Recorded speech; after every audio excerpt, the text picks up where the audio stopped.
하 2장 1절 말씀입니다. 한 목소리로 함께 읽겠습니다. 그 후에 다윗이 여호와께 여쭈어 아뢰되 내가 유다 한 성읍으로 올라가리이까? 여호와께서 이르시되 올라가라. 다윗이 아뢰되 어디로 가리이까? 이르시되 헤브론으로 갈지니라. 아멘. 약 한 10여 년 전에 돌아가신 브루스 랄슨 목사님이 계셨죠. 이분은 참 탁월한 목회자이셨습니다. 80년대 그리고 90년대에 걸쳐서 미국에 널리 알려진 대형교회 사역을 하셨어요. 랄슨 목사님은 깊은 마음으로 사람들을 보살피고 격려하는 참 성숙한 지도자였습니다. 사람들에게서 어떤 약점이나 또 성격적인 결함을 보아도 넓은 마음으로 그들을 받아주었고요. 특별히 이런 사람들을 만나면 하나님의 독특한 작품이다, 그렇게 여기셨다고 합니다. 브루스 랄슨 목사님은 성도들이 소그룹으로 만나서 함께 성경을 공부하고 대화를 나누는 것이 너무나 중요하다라고 외쳤던 소그룹 모임의 선구자 중에 한 사람이셨어요. 성도들이 하나님과 또 가족과 친구와 나아가서는 이 세상과 올바른 관계를 맺기 위해서는 이 소그룹이 굉장히 중요하다는 것을 강조하셨던 것이죠. 그리고 목사님은 성도들이 실제적인 상황에서 어떤 모습으로 살아야 하는지 여기에 대한 책도 많이 남기고 가셨습니다. 랄슨 목사님은 오랫동안 뉴욕에서 상담 사역을 하셨습니다. 목사님은 사람들이 어떤 중대한 결정을 놓고 어떻게 해야 할지 몰라서 고민하고 있는 것을 많이 보셨다고 합니다. 자, 이런 사람이 찾아오면 목사님은 그 사람을 상담실 밖으로 데리고 나갔대요. 그래서 뉴욕 5번가에 있는 지금의 인터내셔널 빌딩 앞으로 가셨다고 합니다. 그 빌딩 앞에는 거대한 아틀라스 신상이 세워져 있습니다. 아틀라스가 지구를 어깨에 지고서 안간힘을 다해서 버티고 있는 그런 모습이죠. 자, 랄슨 목사님은 상담을 위해 찾아온 사람에게 이 신상을 보여주면서 당신은 이런 모습으로 이 온 세상의 짐을 다 진 것처럼 힘겹게 살아갈 수 있습니다 라고 말씀해 주었다고 합니다. 자, 그리고는 그 사람을 데리고 바로 길 건너편에 있는 성 패트릭 성당으로 가셨다고 해요. 그 성당 안에는 예수님의 동상이 하나 세워져 있습니다. 그런데 8살, 9살 정도 되어 보이는 예수님께서 지구를 한 손에 가볍게 들고 계시는 모습인데 전혀 힘든 기색이 없는 편안한 얼굴을 하고 계시는 그런 동상입니다. 자, 브루스 랄슨 목사님은 상담을 받는 사람에게 이 두 가지 모습을 보여주시면서 자신이 한번 버텨보든지 아니면 주님께 모든 것을 맡기든지 둘 중 하나를 선택할 수 있다, 그렇게 말씀을 해주고는 하셨다고 해요. 여러분, 나 홀로 삶의 모든 것을 다 결정하고 또 해결해야 한다면 정신적으로 그리고 신체적으로 도무지 감당이 되지 않을 것입니다. 그리고 이 모든 짐을 다 짊어지고서 견뎌내려 한다 하더라도 결국 우리는 그 어떤 부분에 있어서는 실패할 수밖에 없는 것입니다. 우리의 육신과 우리의 정신과 또 우리의 영혼의 중대한 문제들을 다 해결해낼 능력이 우리 안에는 없습니다. 자, 다윗도 살면서 자신의 뜻대로 되지 않는 많은 상황들을 만났습니다. 때로는 최선의 선택이라 생각하면서 결정해서 추진했지만은 그 선택 때문에 도리어 더 큰 어려움에 빠진 경우들도 있어요. 다윗은 자신이 쉽게 해결할 수 없는, 그래서 하나님께서 해 주셔야만 하는 그런 일들이 있다라는 것을 깨달았던 것입니다. 오늘도 다윗의 삶의 그 한 부분을 우리가 살펴보면서 내가 다 해내려는 그런 시도가 아니라 하나님께 맡기는 신앙의 자세에 대해서 한번 배우는 기회를 가졌으면 좋겠습니다. 자, 사울 왕이 죽었다라는 소식을 전해 듣고서 다윗이 애도의 노래를 지었던 것을 우리는 지난주 말씀에서 읽어보았습니다. 다윗은 부정적인 내용은 전혀 언급하지 않고 사울의 훌륭한 그런 점들을 부각시켜서 사람들이 사울에 대한 좋은 점을 기억할 수 있도록 그렇게 애를 썼습니다. 자, 사울 왕을 존중하는 다윗의 모습을 보면서 원수까지도 사랑해야 한다라는 예수님의 그 교훈의 의미를 우리가 함께 생각해 볼 수 있었습니다. 이때 다윗의 나이가 30살이었어요. 30살. 우리 가운데 청년들이 좀 있으신데 30살 어쩌면 안 되신 분들이 계신지 모르겠는데 30살이면 굉장히 젊은 나이죠, 그렇죠? 지금까지 자신을 추격하면서 생명의 위협을 두었던 사울이 이제 죽었기 때문에 다윗은 한숨을 돌릴 수 있었을 것입니다. 참으로 한순간에 상황이 엄청나게 지금 바뀌어진 겁니다. 모든 위험이 지나가고 이제 드디어 자신이 별 어려움이 없이 순조롭게 왕의 자리에 오를 수 있는 그런 시간이 도달한 것 같았습니다. 이런 상황에서 다윗은 하나님의 도움을 또 인도하심을 구하는 기도를 올립니다. 사무엘하 2장 1절 말씀, 오늘 본문 말씀인데 다시 한번 한 목소리로 읽겠습니다. 그 후에 다윗이 여호와께 여쭈어 아뢰되 내가 유다 한 성읍으로 올라가리이까? 여호와께서 이르시되 올라가라. 다윗이 아뢰되 어디로 가리이까? 이르시되 헤브론으로 갈지니라. 다윗은 자신이 왕이 되리라는 것을 이미 알고 있었습니다. 10대 소년 시절에 선지자 사무엘이 자기의 머리 위에 기름을 부었던 것으로 다윗은 자신을 향한 하나님의 그 크신 뜻이 무엇인지를 깨닫기 시작했던 것입니다. 하나님으로부터 성령으로 충만하게 되어서 골리앗과의 싸움에서도 승리했죠. 또 그 후에도 가는 곳마다 또 하는 일마다 하나님이 함께 하셨기 때문에 다윗은 형통할 수 있었습니다. 이제 다윗은 왕의 자리에 오를 수 있는 정말 적합한 그런 환경을 만나게 됩니다. 이스라엘 나라는 블레셋과의 전쟁에서 이제 패배해서 혼자 정말 혼란스럽고 큰 공경 가운데 처해 있었습니다. 그리고 전쟁 중에 어떻게 됩니까? 사울 왕이 죽잖아요. 그리고 이제는 이스라엘 나라에는 왕의 자리가 비어 있습니다. 사울의 뒤를 이어서 왕이 될 만했던 믿음의 사람 요나단도 함께 전사를 했어요. 그렇기 때문에 이제는 정말 이 나라가 지도자가 없는 겁니다. 나라를 주도할 그런 권력 체제에 큰 공백이 생긴 그런 상황이었어요.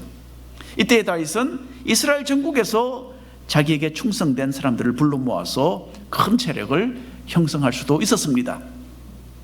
다윗의 명성에 대해서 이스라엘 백성들은 이미 충분히 들어서 알고 있었어요. 그들에게 다윗은 민족의 영웅이었어요. 이전에 있었던 삼손이나 이전에 있었던 기드온이나 이런 엄청난 영웅들처럼 다윗도 그들의 못지않은 그런 영웅이었던 것입니다. 그래서 블레셋 나라에 패배한 그 상황에서 이전에 거인 골리앗을 이겼던 이 다윗이 왕이 되는 것을 지지할 사람은 대단히 많았을 것으로 저는 생각을 합니다. 만일에 이스라엘 백성 가운데서 어떤 반대 의사를 표현하는 무리가 있다면 다윗은 싸워서 그들을 굴복시킬 수도 있었습니다. 지금까지 다윗은 수많은 전쟁을 치르면서 다 형통했어요. 그러니 다윗이 반대 세력을 진압하고 왕이 되는 것도 얼마든지 가능한 일이었어요. 그런데 다윗은 왕의 자리를 빨리 오르기 위해서 어떤 궁리를 하고 무슨 전략을 세우거나 그렇게 하지 않습니다. 하나님께서 선택해 주셨기 때문에 결국 왕이 될 것을 알았지만은 자신이 그 일을 의도적으로 이루어내야 한다라는 그런 다급한 마음은 가지지 않았던 것입니다. 하나님의 시간과 하나님의 방법에 의해서 이 일이 성취될 것이라는 분명한 믿음을 가지고 있었습니다. 이전에 사울을 죽일 수 있는 기회들도 만났지만은 그렇게 하지 않았던 것에는 이 부분에 대해서도 하나님께 맡길 수 있는 그런 믿음이 있었기 때문이기도 했던 것입니다. 그래서 다윗은 기회를 엿보고 약삭빠르게 일을 추진하거나 무력으로 왕의 자리를 오르려는 그런 모든 생각들을 버렸던 것이죠. 오히려 자신의 계획을 하나님의 권위 아래에 내려놓고 하나님의 뜻이 어디에 있는지를 발견하는 데에 초점을 맞추는 다윗의 모습을 우리는 보게 되는 것입니다. 그 당시에 다윗은 대제사장이나 선지자를 통해서 하나님께 나아가서 물었습니다. 또 하나님은 그들을 통해서 다윗에게 응답을 해주셨어요. 자, 오늘 본문 말씀을 보면 다윗은 하나님 이제 내가 드디어 왕이 되는 것입니까? 이런 식의 질문 전혀 하지 않습니다. 그렇죠? 다만 사울이 이제 죽어있는 상황 가운데서 블레셋에 속한 시글락을 떠나서 고향 유다 지역으로 제가 돌아가도 되겠습니까? 라는 이런 작은 소원을 하나님께 아뢰고 있는 것입니다. 자, 하나님께서는 돌아가되 특히 헤브론 지역으로 가라 그렇게 말씀하십니다.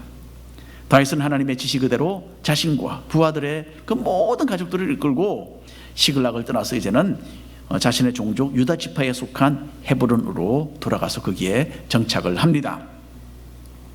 2장 4절에 있는 말씀 읽어드립니다. 유다 사람들이 와서 거기서 다윗에게 기름을 부어 유다 족속의 왕으로 삼았더라. 하나님께서 다윗을 헤브론으로 인도하신 것에는 깊은 의미가 있었어요. 여기는 이때로부터 약 한 1000년 전에 이스라엘 민족의 조상 아브라함이 가나안 족속에게서 구입했던 땅이 있었어요. 1000년 전에는 그러니까 다윗이 있을 때는 이미 그 이스라엘 땅이 되었죠. 그러나 그 전에 1000년 전에는 이 땅이 다 가나안 족속들이 살았던 땅입니다.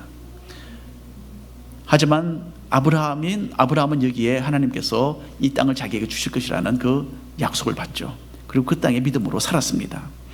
다른 모든 땅은 다 가나안 족속의 땅이었지만은 아브라함이 돈을 주고 산 그 땅은 자기 땅이죠. 그리고 그것으로서 아브라함은 자신의 후손들이 이곳에 정착해서 살게 될 것이라는 그 믿음을 가지고 유지하고 살았던 것입니다. 또한 여기 이 헤브론은 아브라함과 이삭과 야곱 그리고 그 아내들이 다 함께 장사된 곳이기도 했습니다. 이스라엘 역사 중에서 정말 하나님께서 개입해 주셨던 정말 이 의미심장한 도시에서 다윗은 왕이 되었어요. 그런데 전 이스라엘 나라를 다스리는 왕이 아니라 자신의 종족 유다 지파를 다스리는 작은 왕이 되었어요. 다윗이 전국을 다스리는 왕이 되기까지는 아직도 7년 6개월이라는 세월이 흘러야만 했습니다. 시작은 미약했지만 그러나 다윗은 엄청나게 위대한 왕이 됩니다. 다윗은 왕이 될 것이라는 하나님의 분명한 약속을 받은 사람이었죠. 그리고 사울의 죽음과 함께 지금까지의 모든 힘든 고난의 시간은 지나가고 왕의 자리를 취할 수 있는 그런 기회가 눈앞에 보였었습니다. 하지만 다윗은 하나님의 때와 하나님의 방법대로 모든 일이 성취되기를 기다렸던 것이죠. 성급하게 하나님 앞서 달려가지도 않았고 자신을 오히려 내려놓고 하나님께 맡겨드리는 그런 성숙한 믿음을 가졌던 것입니다. 보통 우리 믿는 사람들은요, 어려운 일을 만나면 하나님을 굳게 붙잡죠.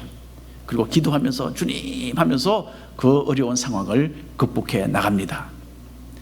그래서 경제적으로나 또 건강이나 가정생활에 큰 문제가 닥치게 되면 하나님 앞에 더 가까이 나가게 되는 우리 자신들을 우리는 보게 되는 것입니다. 그런데 여러분, 정말 믿음은요, 평안한 때에 평탄한 환경 가운데 드러나게 되어 있습니다. 위기가 지나가고 모든 것이 순조로워지면 우리는 쉽게 영적인 긴장을 늦추고 엉뚱한 곳에 눈을 돌리게 됩니다. 그리고 자기 중심적인 태도를 가지고서 하나님의 뜻보다는 자기의 생각을 주장하는 것을 많이 발견하게 됩니다. 그런데 여기서 다윗은 이런 평안한 시기를 맞이했는데도 하나님을 더욱더 의지해야 한다는 것을 알았어요. 30살의 젊은 나이였지만은 이미 너무나 많은 경험을 통해서 하나님 신뢰하는 법을 배우고 있었기 때문입니다. 잠언 3장 5절 6절 말씀 한 목소리로 읽어보겠습니다. 너는 마음을 다하여 여호와를 신뢰하고 내 명철을 의지하지 말라. 너는 범사에 그를 인정하라. 그리하면 내 길을 지도하시리라. 범사에 하나님을 인정한다라는 것은요, 자신의 뜻을 주장하는 것이 아니라 하나님의 방법과 하나님의 뜻에 순종하는 것을 의미합니다. 나의 욕망과 나의 꿈과 나의 생각은 다 내려놓고 먼저 하나님의 뜻을 묻는 이 다윗의 자세를 가리키는 것입니다. 그래서 나의 방법과 나의 시간이 아니라 하나님의 때에 하나님의 방법으로 이루어지도록 맡겨드리는 것을 말합니다. 우리는 우리의 감정과 우리의 생각에서 비롯된 말을 하고 또 그런 행동을 취하는 것에 많이 익숙한 사람들입니다. 그리고 크고 작은 결정들을 내릴 때에 겸비한 기도의 과정을 건너뛰고 자기의 생각과 경험을 많이 의지하죠. 자기 중심적인 생각을 버리고 하나님의 뜻과 방법이 무엇인지를 먼저 살피는 것이 중요합니다. 하나님께서 나의 삶의 주인이 되신다는 것을 인정하는 가운데서 주님의 인도하심을 받는 그 기쁨을 마음껏 누리시는 우리 모든 성도님들이 되시기를 바랍니다. 다윗은 헤브론에서 유다 지파를 다스리는 작은 왕으로 시작을 하죠. 그리고 왕이 된 후에 길앗 야베스 사람들이 죽은 다윗을 위해서 했던 일에 대하여 듣게 됩니다. 블레셋 사람들은 전쟁터에서 사울과 아들들의 그 시체를 발견하고서 베산이라는 성읍의 성벽에 못 박아 두었죠. 우리가 여러분들 기억나시죠? 자신들이 이스라엘과의 전쟁에서 승리했다라는 것을 선언하고 기뻐하는 그런 행위였습니다. 그런데 길앗 야베스 사람들은 참 이런 상황을 그냥 그대로 지켜볼 수가 없었습니다. 그래서 극한 위험을 무릅쓰고 블레셋 군이 주둔하고 있는 바글거리는 그곳에 밤중에 도착을 합니다. 그리고 그 밤의 어두움을 사용해서 사울과 세 아들의 시신을 거두어서 자신들의 성읍으로 돌아왔던 것입니다. 이 사람들은 사울과 세 아들의 그 시신을 장사하고 7일 동안 금식을 했다라는 것, 읽으신 기억이 있으시죠? 자, 길르앗 야베스 사람들은 정말 생명을 걸고 이 일을 해냈던 것입니다. 길르앗 야베스에서 벳산까지는 12마일입니다. 밤에 이 용사들이 아주 용감한 사람들이죠. 용사들이 힘을 다해서 12마일을 달려갔어요. 밤중에. 그리고 그 밤중에 아마 이 적군들과 싸우기도 했을 것입니다. 제 생각에는. 결국 이 사울과 그 아들들의 시신을 이게 또 드러내어서 들고서 또 12마일을 달려온 겁니다. 여러분, 얼마나 위험한 일입니까? 이미 그 당시 이스라엘은 패전했습니다. 그리고 그런데도 블레셋 사람들이 있는 그 소굴로 들어갔던 것이죠. 그래서 다윗은 왕이 된 후로 제일 먼저 이 사람들에게 사람을 보냅니다. 그리고 그들이 한 일에 한 일을 칭찬하고 인정해 주었어요. 그리고 하나님의 이름으로 길르앗 야베스 사람들을 축복했고 자신은 왕으로서 그들을 품에 안겠다라는 정말 진심 어린 그런 뜻을 표현을 합니다. 6절 7절 말씀 읽어드립니다. 너희가 이 일을 하였으니 이제 여호와께서 은혜와 진리로 너희에게 베푸시기를 원하고 나도 이 선한 일을 너희에게 갚으리니 이제 너희는 손을 강하게 하고 담대히 할지어다. 너희 주 사울이 죽었고 또 유다 족속이 내게 기름을 부어 그들의 왕으로 삼았음이니라 하니라. 자, 이 간단한 메시지 속에는 다윗이 유다 족속의 왕일 뿐 아니라 온 이스라엘의 왕이 되어서 나라를 이끌어 가겠다라는 그런 의지가 여기에 포함이 되어 있습니다. 그 당시에 다윗이 왕이 되는 것에 이의를 제기할 사람은 별로 없었을 것입니다. 이스라엘은 왕이 필요한 상태였고 다윗은 이미 왕이 될 인물이라고 널리 인정까지 받고 있었기 때문입니다.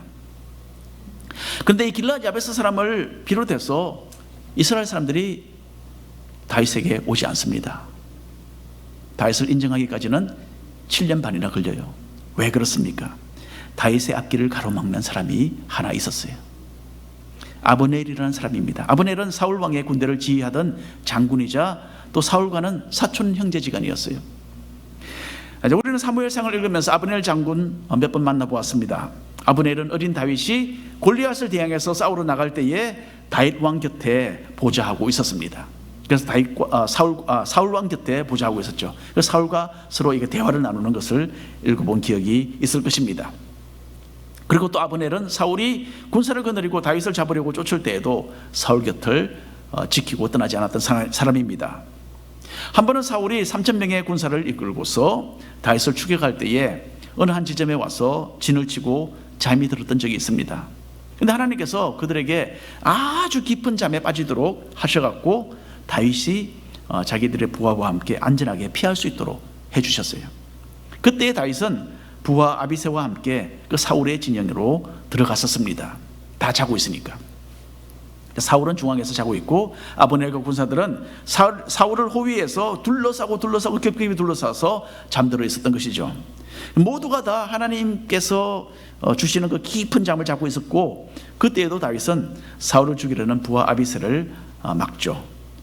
하지 못하라고 합니다. 다만 사울의 머리 곁에 있던 사울의 창과 물병을 가지고 그 진영을 빠져나갔던 것이죠. 나중에 다윗은 큰 소리를 지르면서 사울의 군사들을 다 깨웠습니다. 멀리서.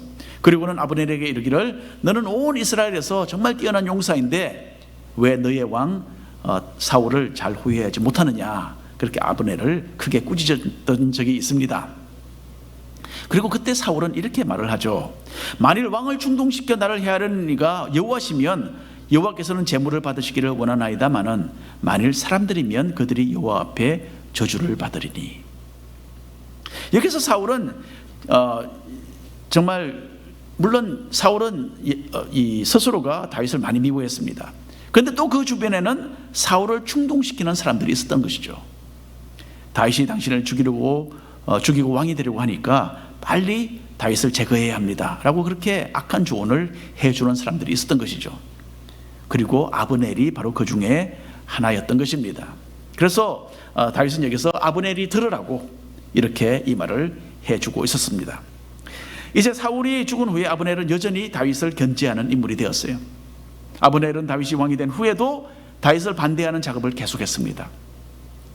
죽은 사울 왕의 그 군대를 거느리고 다니는 아브넬의 그 권세, 아마 그 당시에 대단했겠죠. 장군입니다. 그리고 많은 군대를 이끌고 있어요. 그리고 그래서 민간인들은 이 아브넬의 그 위협 아래 협조할 수밖에 없었을 것입니다.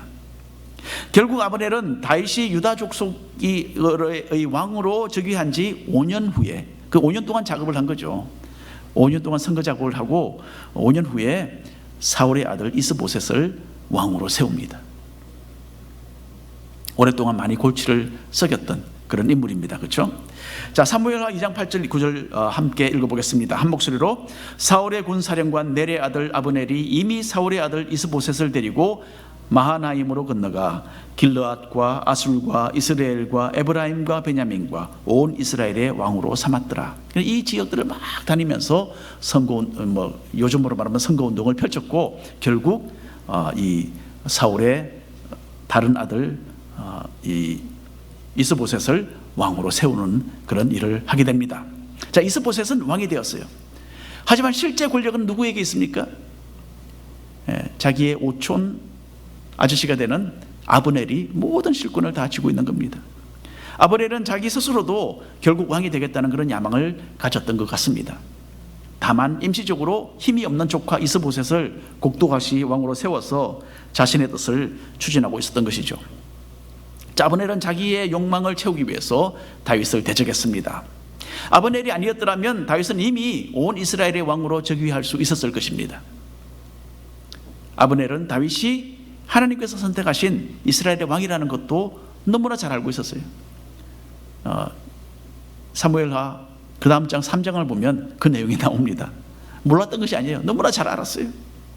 하지만 이전에 사울 왕이 그랬던 것처럼 아브넬도 하나님의 뜻을 거역했습니다. 자신 스스로의 욕심에 사로잡혀서 하나님의 뜻을 거스르는 불순종의 사람이었던 것입니다. 사울 왕처럼 아브넬도 악인의 본보기로 성경 말씀에 제시되고 있습니다. 아브넬도 사울 왕처럼 결국 비참한 최후를 맞이하게 됩니다. 탐욕에 눈이 멀게 되면 하나님의 뜻을 저버리는 어리석은 삶을 살게 되는 것입니다. 그리고 그 결과는 무엇입니까? 하나님의 심판이죠. 우리가 골로새서 3장 5절 6절 말씀을 한 목소리로 읽어보겠습니다. 그러므로 땅에 있는 지체를 죽이라. 곧 음란과 부정과 사욕과 악한 정욕과 탐심이니 탐심은 우상 숭배니라. 이것들로 말미암아 하나님의 진노가 임하느니라. 여러분, 이 말씀은 무슨 말씀입니까? 골로새서는 사도 바울이 골로새에 있는 성도들에게 한 말입니다. 그들에게 너희들이 땅에 있는 지체를 죽여야 한다. 왜냐하면 이러이러한 탐심으로, 이러이러한 욕심들로 말미암아, 이러이러한 죄악으로 말미암아 하나님의 진노가 임한다. 그렇게 지금 경고를 하고 있는 것입니다. 예수님께서도 경고하셨습니다. 몸과 영혼을 능히 지옥에 멸하실 수 있는 그분을 두려워하라. 누굽니까? 하나님을 두려워하라. 여러분, 하나님을 두려워할 줄 아는 것이 참 신앙입니다. 하나님은 사랑의 하나님이고 나는 이미 천국 티켓을 다 따놨고 내가 지금 어떻게 살든지 간에 상관없다. 하나님은 나를 구원해 주실 것이다. 천만의 말씀. 그런 말씀은 성경에 없습니다. 도리어 이런 경고의 말씀이 엄청나게 많은 겁니다. 여러분, 하나님을 두려워할 줄 알아야 합니다. 이 땅에 속한 각종 욕심들을 버리고 하나님께서 제시하시는 방향으로 삶을 돌이키시는 우리 복된 성도들 되시기를 바랍니다. 아브넬은 하나님의 뜻을 거역하고 다윗 왕을 대항해서 사울의 아들 이스보셋을 왕으로 세웠습니다. 자, 나라는 하나입니다. 그런데 왕이 둘이에요. 어떻게 됩니까? 어쩔 수 없이 이스라엘 나라는 갈등의 시간을 지나야만 했습니다. 그리고 이 갈등은 전쟁으로 이어지고 유혈 사태가 여러 차례 벌어지기도 했습니다. 자, 사울 왕가에 아브넬이 있었던 것처럼 다윗 편에는 요압이라는 군대 장관이 있었습니다. 요압은 요압과 아비새와 아사헬 해서 모두 삼형제였어요. 그런데 이 사람들은 다윗의 누나 스루야의 아들들이었어요. 그러니까 다윗에게는 누굽니까? 조카뻘이 되는 사람들이죠. 이 삼형제는 용맹스러웠고 다윗을 도와서 나라를 튼튼하게 세우는 큰 일을 했습니다. 그러니까 그 당시에 사울도 자기 친척 중에 한 사람을 군대 장관으로 세웠고, 다윗도 자기 친척들을 중심으로 해서 그 군대를 이끌어갔습니다. 그런데 그것은 그냥 친척 관계 때문에, 안전성이 있기 때문에 한 것이기도 하지만은, 또한 이 사람들은 모두 대단한 용사들이었어요. 너무나 전쟁과 싸움을 잘하는 거예요. 그래서 탁월한 그런 사람들이었습니다. 자, 그 당시에 그러면 북쪽으로는 아브넬, 남쪽으로는 여기 요압이 지금 군대 장관으로 있습니다. 그 당시의 상황을 보여주는 여러 번 전쟁이 있었고 마찰이 있었지만 그 중에 딱 대표적인 예로서 한 가지를 성경 말씀은 기록을 해서 우리에게 보여주고 있습니다. 아브넬과 요압의 전쟁.